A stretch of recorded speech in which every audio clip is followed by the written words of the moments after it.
today? Well, we're doing this most beautiful lesson. I'm surrounded by the love of God. Yeah. And, you know, when I read this, it just opened my heart. And I thought, you know, I'd like to really talk about how having a heart response is so important. It's like we need to get it in the head. You know, we need to have it make sense, but unless it resonates here, it's not really real. You know, it's not really accessible. When I read this really cool book, believe it or not, it's called something like The Secret Life of Plants, something like that.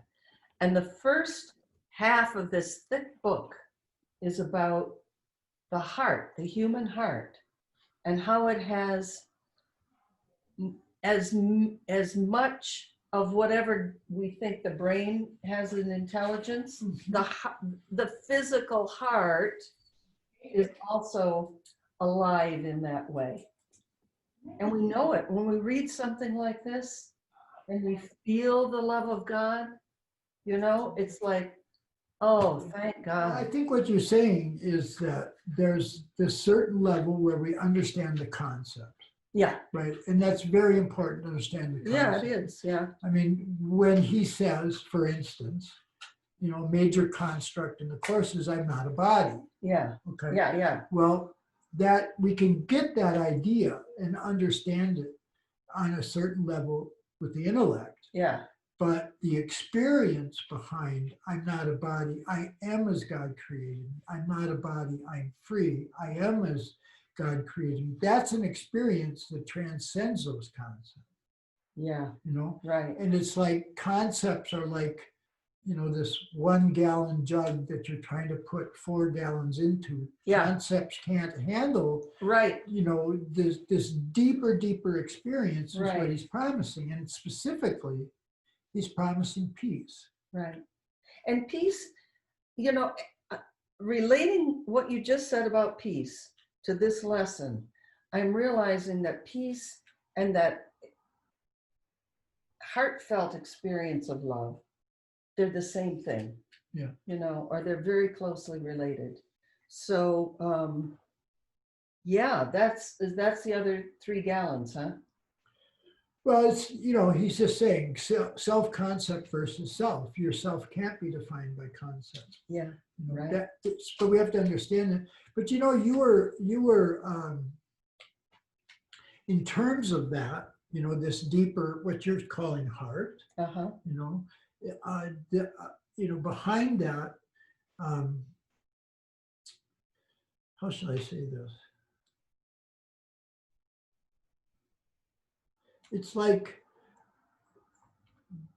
that idea that I'm a body seems so real to me, Uh-huh. right? And I'm identifying with it. Right, And we need an experience that shows us right. that the conflicts that seem to come up are really conflicts within inside of ourselves, Right. about who we are. Right. But what we need on a heart level, in order to motivate us, Yeah, to motivate us to do the practices, to do the things, we have to have this awareness of the values of doing this. uh-huh. And that's the heart level, where we Yeah. understand the values of peace. So you were opened up to what is forgiveness, Uh-huh.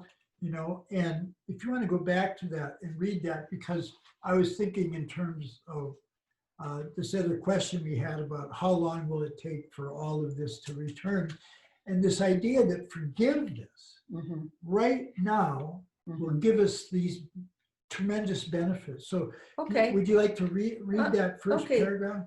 Okay. If you're interested in reading along with me, it's on page 217 of the workbook. Forgiveness offers everything I want. I love this lesson. What could you want forgiveness cannot give? Do you want peace? Yes. Forgiveness offers it. Do you want happiness? A quiet mind? A certainty of purpose? And a sense of worth and beauty that transcends the world? Yes, I want those things.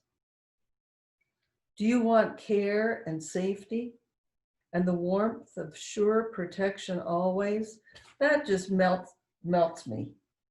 That line, probably more than anything, felt related to today's lesson. Yeah, and this is where I think when you're talking about on a heart level, that's what we're experiencing, is these deep kinds of things. Yeah. Now we know that the Course is telling us that everything is mind, right? So we're not saying mind as opposed to heart or brain as opposed to, the pump. It's like mind includes that feeling that we feel in our body as a peacefulness in the chest and the rest of the body. Do you feel it that way? Like your rest of your body just kind of loosens up? Well, I think that I don't know if I feel that so much in my body, but what he's saying to us is the body is actually neutral. There really is no charge on it. Right. But if you understand it's neutral, it's not what's giving you your experience. It's the mind that's doing it. Yes. That's how we can get down to that deeper heart level. But again, it comes back to remembering the values of this, right? I mean, the religion is like ritual, and you do these things and you do that thing. You have to understand the concept, you have to do that. But what moves us is just what you're saying, is at the heart level. And it's this idea, I have a sense of worth, I have a sense of purpose, I have a sense of beauty, I have a sense that I'm safe. Protection always. And that I'm safe always. But that's what this lesson is about, is that the reason we identify with the body is because we think that identity is giving us safety. Yeah. And we think that it has a kind of peace that we want. And that's a really important idea to get, because what it's saying is the safety you're seeking in your body is to be safe from love. And that's okay. Now, just before we get too much into the concepts and talking about what is the body, let me just finish this one paragraph. Okay. So this is from lesson 122. Do you want a quietness? Now, it's like when you read this, you can feel it if you allow yourself to. Do you want a quietness that cannot be disturbed? A gentleness that never can be hurt? A deep, abiding comfort? And a rest so perfect it can never be upset? Now, to me, when I read even as a question, and I have to give my assent to each one of these, yes, I want it. As soon as I say, yes, I want this, I feel it. I feel that peace and safety. And it's interesting that I feel it in the body. So let's talk a little bit about that idea. It's a segue between what I just read and what you're reading and what is the body. The idea that the body is a communication device, and it's from the mind to the mind. So it can be from the mind I think is me to the mind I think is you, but it can also be from my mind to my mind. I get the feedback that we sort of need here in this perceptual world by paying attention. Am I tense? Well, then I've got a tense thought, and the tense thought is giving tense expression. And if I notice the tense expression, then the notice is in the mind again. So it's like just a feedback loop. It's not that the body is doing anything. But it's communicating something. It's like it's communicating the way a telephone is, or the way a pen is. Right. It's like it's not anything in itself, but when you use it and understand its use, it can be very helpful. Oh, yeah. Yeah. Okay. So then I mean, those responses of flight, or fright, or all those kinds of things are very unconscious. They're very deep. Yeah, And the body is a means, if we want it to be. yeah, we can pay attention. If we want the body to be a communication instrument, then it can be that. The problem is that we identify with it as we are, And as what we yes. are. And that's the part where faith has to come in, Yeah, because we really believe we're this body, right. right? Yeah. And so we have to have the intellectual understanding, well, that's not what love is, that's not what God would do to me. But then the heart level, where you're going to be able to not identify with, is the body's not telling you what you're feeling. Your mind is now telling you what you're feeling. And the body is just an instrument. Yeah, it's a communication device, Right. from me to me. So this, like this theme, like when we're doing the workbook here, he's saying that we do this theme and we hold on to that theme as we're doing each one of these lessons. Right. We have to understand the concepts of them. Every day we're supposed to be reading this theme. Right. And so he's covering quite a bit in this idea of why we identify with the body. And we don't see, that's the part where the mind and the intellect has to come in with faith to say, well, that doesn't seem to be the case, but I'm going to trust that you're saying to me, Holy Spirit, that I'm identifying with the body because I don't want to experience love. Yeah. Right. And that's the hard part to get. But that's where you have to use the mind level, the intellect level, the discernment faculty that says this can't be real and true if God's real. So that's where, as we go through and read this, we hold that theme. So if we say it can't be that the body is real if God is real. And when we do that, it like opens up our mind to see things differently. Yeah. As long as we think the body is real and has real, true information, not information from my mind to my mind, but the body is telling me, oh, that's a scary thing. When I hear people say that. I'm listening to my body. It's telling me what's true and what's not. Not really, It will tell you what you're thinking. It will tell you what your self-concept is. It will tell you how much you're loving, It'll tell you how much you're hating. It'll tell you how much you are fearing, not how much the world is fearful. With all the while knowing it's really mind. Yes. It's really mind that's communicating, because the body itself is seeming, we can see the mind is unlimited in some ways like that. Yeah. Yeah. Right? Yeah. What is the body? What stood out for you when you read it today? Well, he's picking up the theme like he had in What is Sin, that the original purpose of the body, was to run away from God. To run away from God, to be safe from love. And yet, just like it's said in the other What is Sin, we can change the goal that the body is now pursuing. Yeah. And here's where that comes in. If you're talking about this where you feel tense and there's something that's going on and your body's telling you that, it's not just enough to chill the body. You have to understand that I'm holding a thought about myself that I think is threatened. That's right. Right? And so now my body is making the goal of fear and distress be real for me. Right. And we can look at that and say and make a choice. Right. So here's how we come into that in the course. Here's how we'll train our minds not to do that. If I'm upset, like you're talking about, and my body's showing that to me, there's some concept of myself that is being threatened. And what's being threatened is my future self, apparently.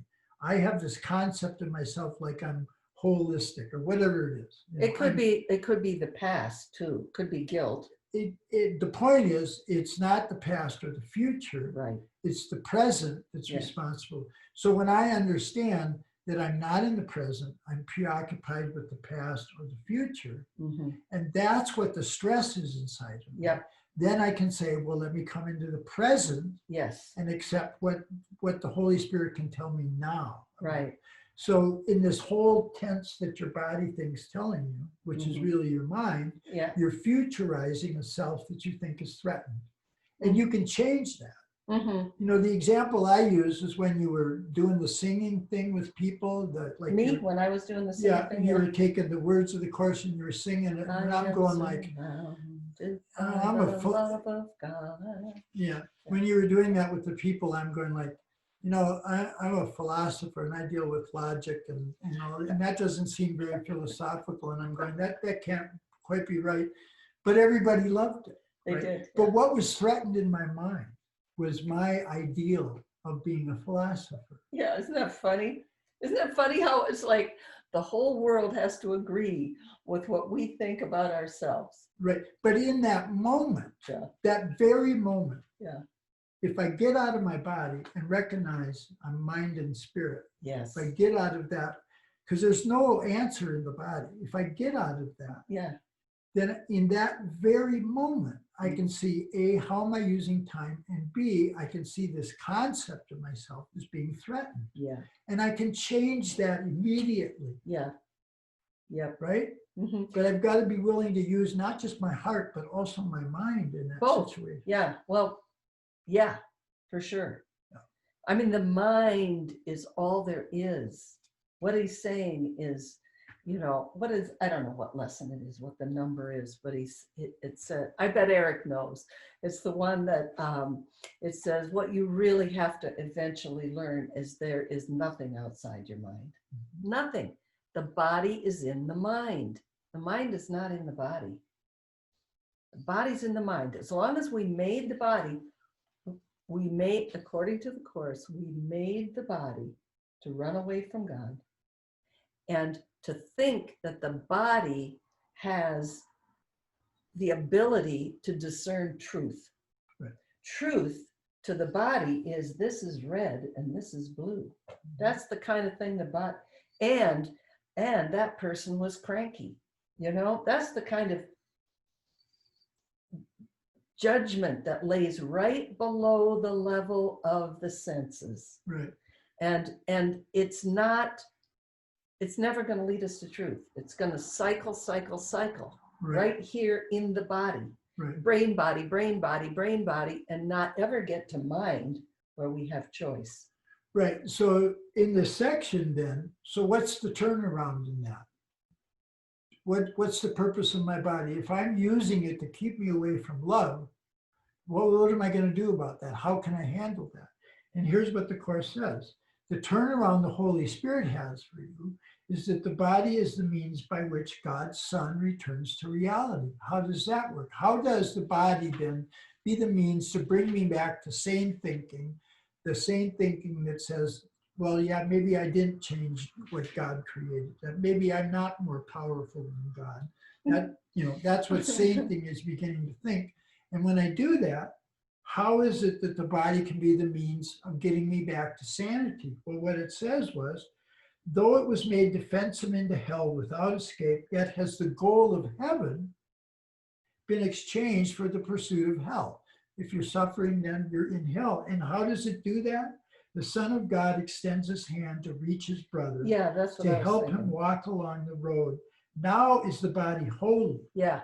Right? Yeah. Now it serves to heal the mind that it was made to kill. So now we see this is how the ego is using the body.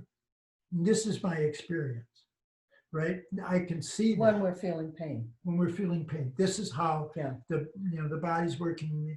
But I don't like the way that I feel, right? I want another outcome. Exactly. And I want it now. How do I do that? I reach out my hand to help others. Yeah, I was thinking as you were reading that, how when somebody is upset and you just, you know, give them a hug, you know, that hug communicates caring and love and all the things of God, all those things that forgiveness offers can be communicated that way. Or You know, I mean, right now we're in a situation where some people are hungry, and bringing food to them is, I mean, food is body thing. But when you are hungry and you receive food, you know that somebody cares. You know that there's a connection. And you're telling them they're valuable, Yeah, that they don't deserve to suffer, yeah, yeah, yeah. right? Uh-huh. I just thought of a really cool thing. I bet we've all seen this. A little tiny kid, let's say, you know, pre-verbal, they're just toddling around and they have a cookie, they'll hand it to you. Like they want you to enjoy that too. There's something deep in the mind that says, I like this cookie, he'll like this cookie. I feel good when he enjoys this cookie. There's a joining that takes place, and even little tiny kids understand that. Right, right.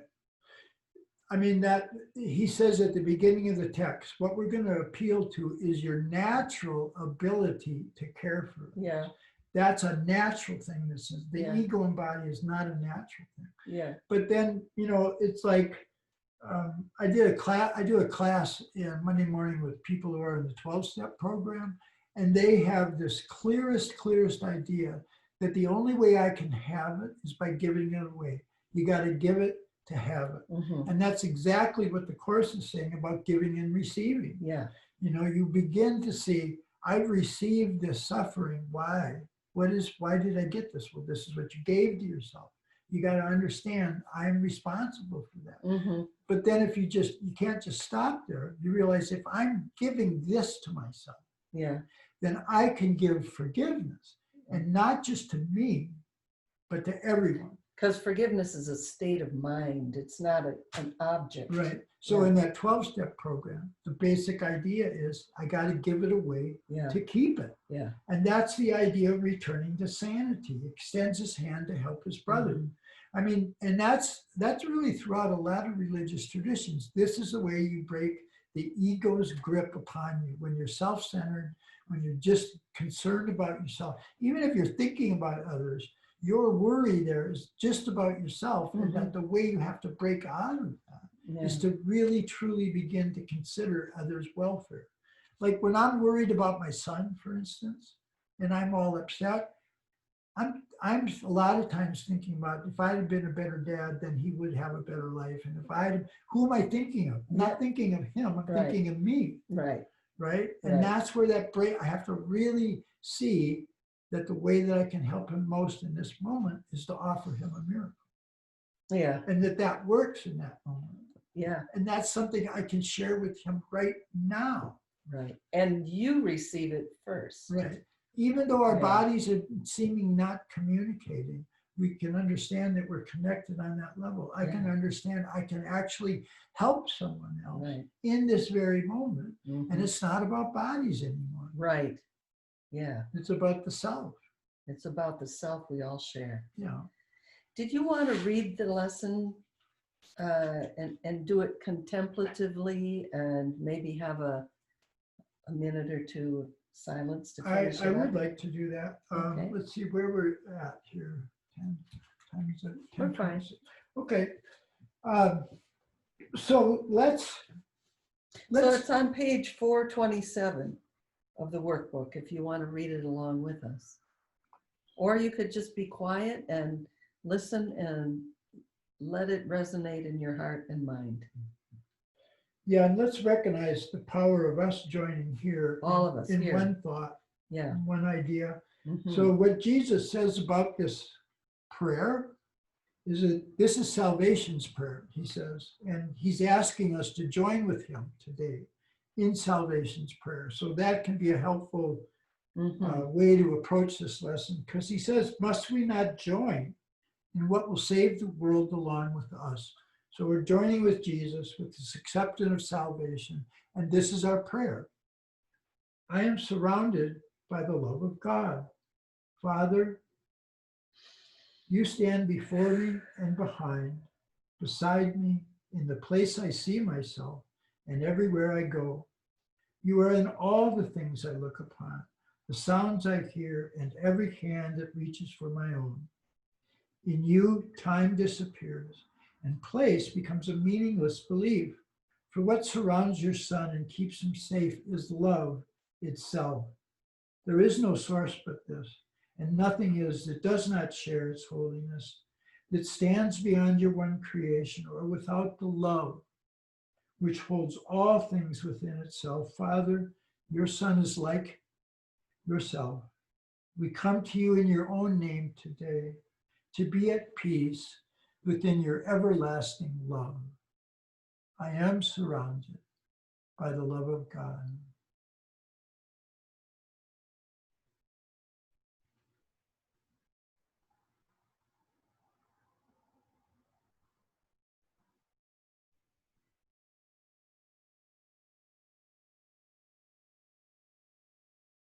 Amen. Amen. Oh, thank you so much for that. What a wonderful way to start the day, huh? You know, and we did this exercise this morning in that class, but it can also be very helpful when you do a lesson like this, or some lesson in the course, or some idea in the course, is to just intentionally take some situation that you still seem to be in conflict with, some unresolved issue or something that's going on, something that's troubling you, and take that very, very specific situation. And his promise is that if you take enough of those very specific situations, you will learn how to generalize this, such that that's the only state that you're in, is forgiveness. That's the only state we're in, is peace. And we never need to leave that state. That's his promise. But it takes that constant awareness of what is my true purpose? What is the means towards salvation? You know, what am I wanting as opposed to what I think is valuable? All of that is what the mind training is about. And doing this throughout the day, doing this practice throughout the day. Yeah. All right. So I'm gonna end. You're doing it. Okay. So thank you very much for being here, and we'll see you again soon.